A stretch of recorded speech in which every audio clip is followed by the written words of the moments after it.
Hello, here we are for part 3 of lecture 14 of CENG 4412 Steel and Concrete Design.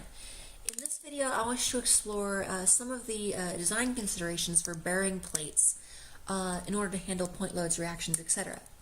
So bearing plates, what is a bearing plate? Let's consider this. Bearing plates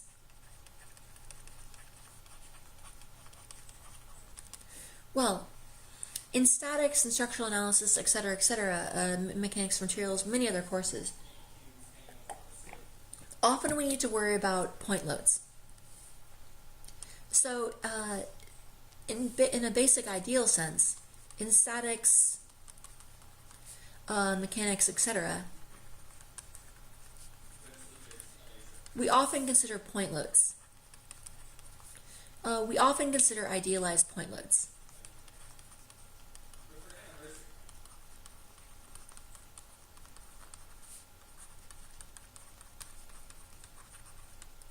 In other words, what does a point load mean? A point load is a load, an idealized load, equals a load applied over zero distance. In other words, it's just like a pinpoint, the tip of a pin, that kind of thing, applied over zero distance. And so now even a pin prick, it does have some finite cross-sectional area. So or non-zero cross-sectional area, but in a point load, we model it as a load applied purely at a point with zero, or a point or a surface of zero dimensions. A point or surface of zero dimensions.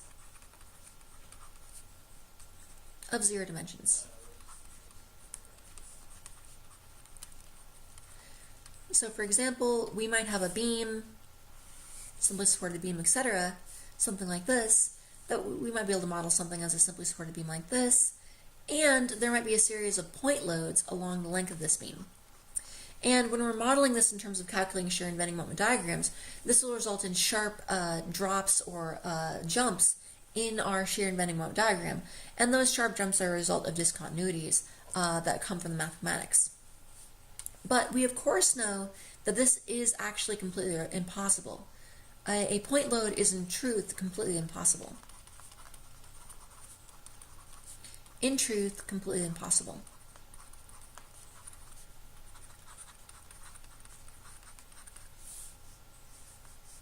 And why is that? Well, first of all, pressure is equal to force over area. So if you have a point load, area basically is zero, so the pressure effectively would become infinity. If you had a true point load that you could somehow apply to a frame or a structure, etc., it would just go right through the surface of the decking, or right through a beam, all the way down the center of the earth, etc., because material properties, material strength is all based on pressures or stresses, as we use in engineering parlance. So if you have a true point load that the area that it's applied to is literally zero, the pressure, or in this case the stress, would also have to be infinity at the point of application of the load.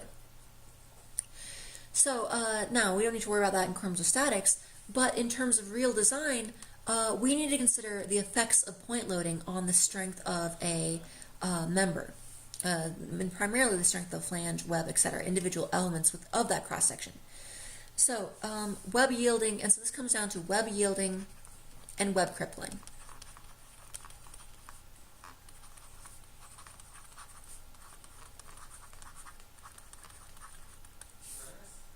Web yielding and web crippling. So imagine we have a steel beam, and on top of this are two other point loads.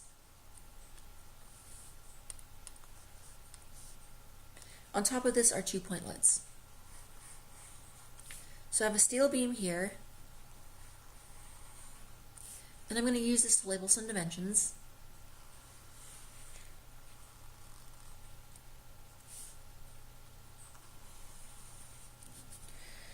So let's say that on top of this are 2 point loads, and so I'm going to have 2 forces here, maybe some sort of R ultimate, a factored load here, maybe an R ultimate here as well. And I could have this applied as some method. Now, again, if you have a, now, so obviously if it was an idealized point load, no matter how strong your material, it would just go right through the material because the pressure or the stress would effectively be infinite at that point. But real-world objects obviously don't generate infinite stress. Point loads have to come down upon beams over some non-zero area. But often, sometimes, even though that they're applied over some non-zero area, it is possible that area is too great in order to exceed some local stress in terms of the material. So, obviously, a distributed load, a uniformly distributed load, is not going to have some local failure element like buckling, web yielding, web crippling, etc. However, if your loads are fairly concentrated, yes, they're not truly point loads, but they may be modeled as such, but they still may be necessary, even though they're not truly point loads, to sort of stretch them out or to distribute them over a larger proportion of the cross section. So let's consider two different sections I might have here. Maybe this R ultimate is just applied to a plate, and maybe this one is applied to, say, a small W section. I really can't draw a W section to save my life, especially a tiny one. Now, in terms of this, we then need to introduce some geometry. Oh, and also, let's say this is supported by two bearing plates at the bottom. So really, all a bearing plate is a method of distributing load over a larger area to prevent local buckling. So maybe this beam is supported by two columns. Maybe there's another one over here.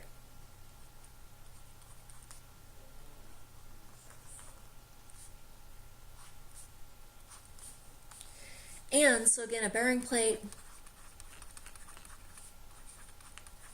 and so this would be a bearing plate, this would be a bearing plate, this would be a bearing plate, is a method or a section of distributing load over a larger area. Or I should say point loads over a larger area.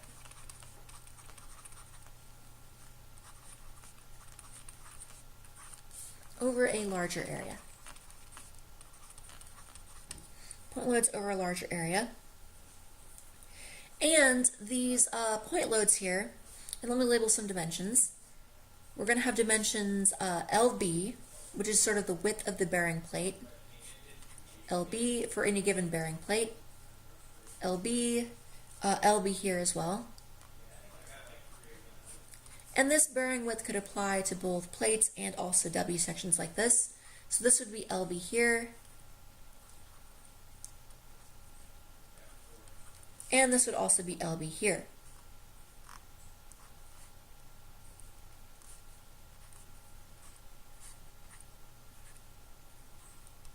LB here and there. Okay, so what else? Now, stress tends to distribute at 45-degree angles. So, in other words, if I have the localized stress here, it's going to tend to distribute out at a 45-degree angle. Same thing with this here, same thing with this here, same thing with this here, same thing with this here, and 45, 45, etc. Stresses the effective area tends to go up at the 45-degree angles. So bearing plates, the basic idea is to distribute this load over to a larger area. And bearing plates here, let's talk some more about these. These two, or at least these two failure modes. These two failure modes, web yielding and web crippling,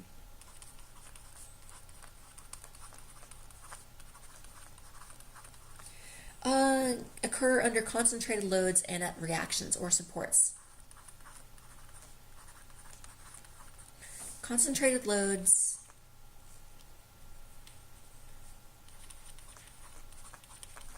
or at reaction supports or support reactions.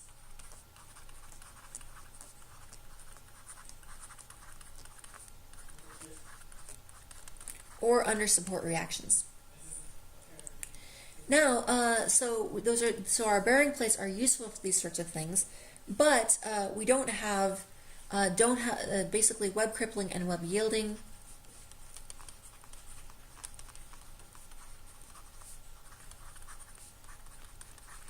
They will occur for the case of point loads, but they will not occur.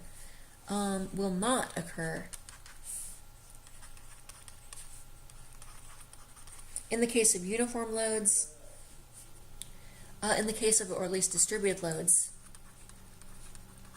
So you don't generally need to check this unless you have some large point loads. Distributed loads,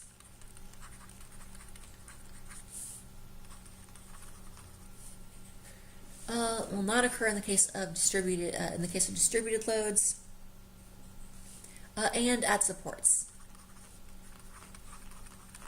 or reactions point loads at supports.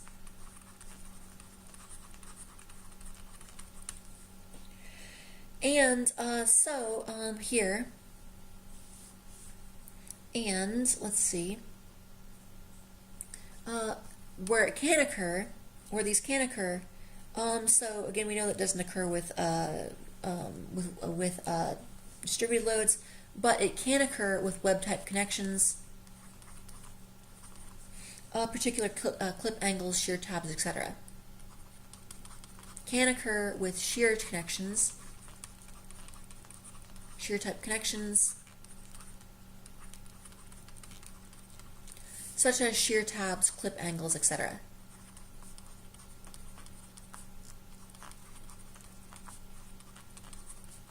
Angles, etc. Now, I want to move on to the equations of this. Oh, and also the maximum duration of this, the maximum status of this. Even though these things are moving along, we do have something called here, some dimensions we want to consider. Okay, so 143 here, let's see, that's going to be 16.1-143.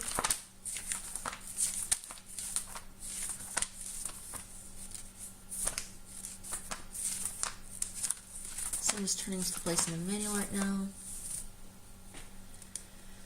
Okay, so here, other dimensions. Oh, don't want that. This dimension here would be LB plus 2.5K from the edge of the plate to edge of the W section to the center line of the bearing plate here, and this would be LB plus 2.5K. And this here would be LB plus 5K.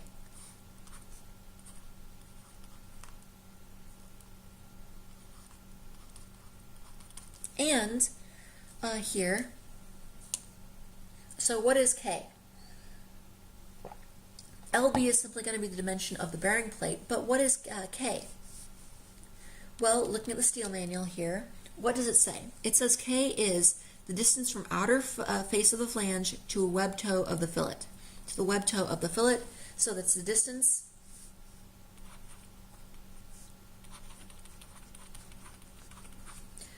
It's going to be the distance from outer face of the flange to the web toe of the fillet.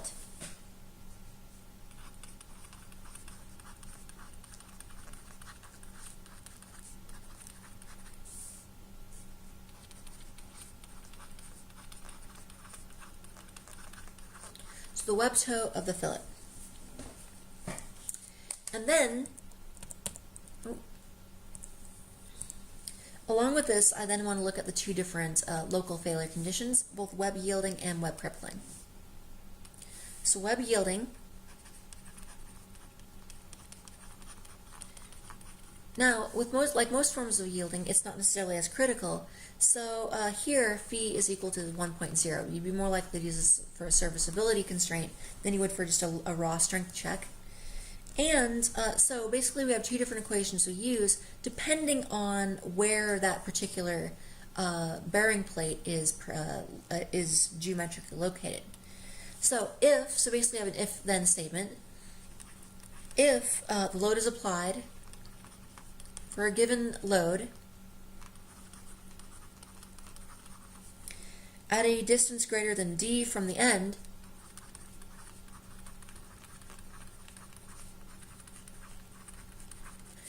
greater than d from the end,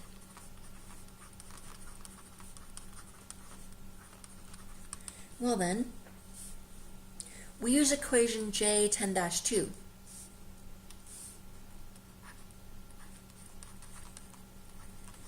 And this is found on page 16.1-143. And the formula for this, and again this is only for load applied at a distance greater than d from the end, the formula for this is going to be phi Rn is equal to 5K plus Lb times Fyw, where Fyw is the yield strength of the weld material, if this is a welded connection, times thickness of the web. Times the thickness of the web, and you can read through that there in order to figure out how to work with this. And that's the basic idea of, well, actually we have another case.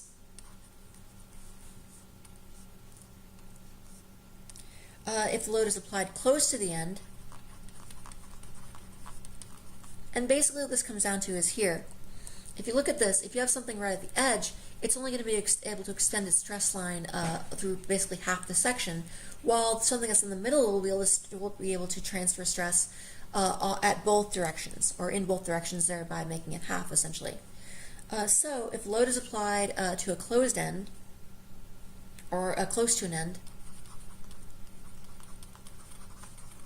we have a slightly different equation. So, and this is going to be equation J10-3.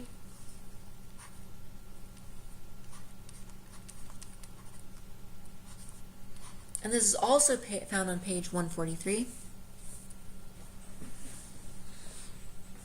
And, so page 16.1-143. And the formula for this here is going to be that phi Rn is equal to 2.5K plus Lb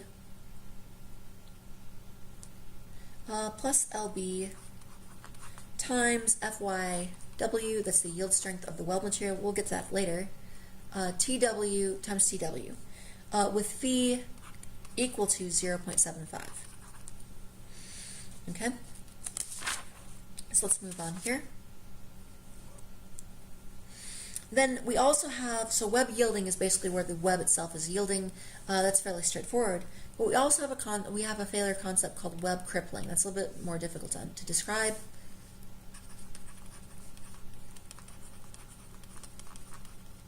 What is web crippling? Basically, web crippling is, well, essentially the web is crippling. It's buckling, it's failing, etc., etc. The web itself is the failure mode. And just like with the other one, we saw, just like with web yielding, we have different equations depending on what kind of system we have. So when load is applied,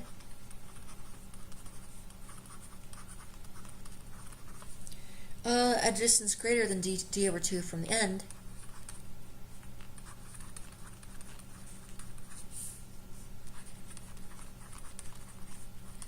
then d over 2 from the end,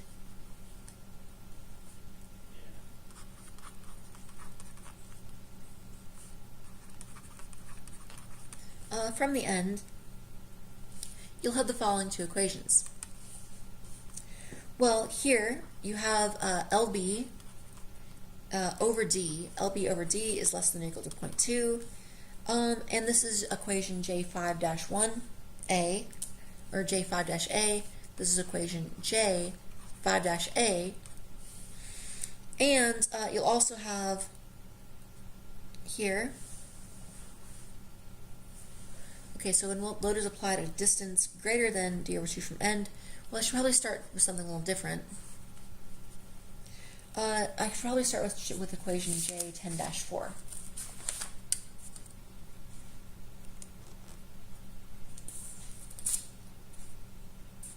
So let's find that in the manual right now.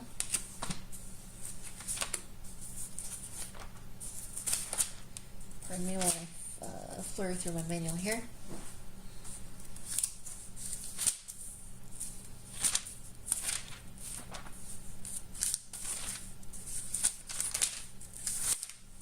Okay, where is table J10-4?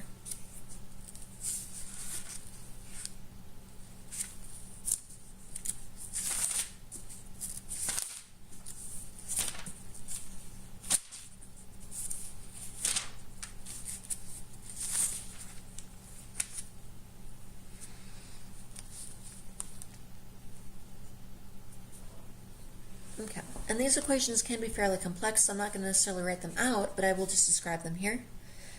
Basically here, what you do is you look at your LB. If this is LB over D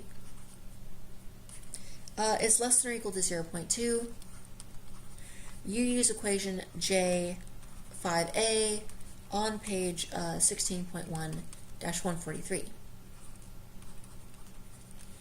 Then, if your LB over D is greater than 0.2, greater than or equal to 0.2, you use table J 5A dash 5A, and this is found on page 16.1-143.